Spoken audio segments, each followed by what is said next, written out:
يسألونك عن الشهر الحرام قتال فيه قل قتال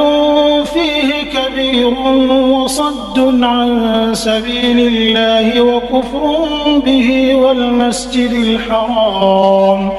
وإخراج أهله منه أكبر عند الله والفتنة أكبر من القتل ولا يزالون يقاتلونكم حتى يردوكم عن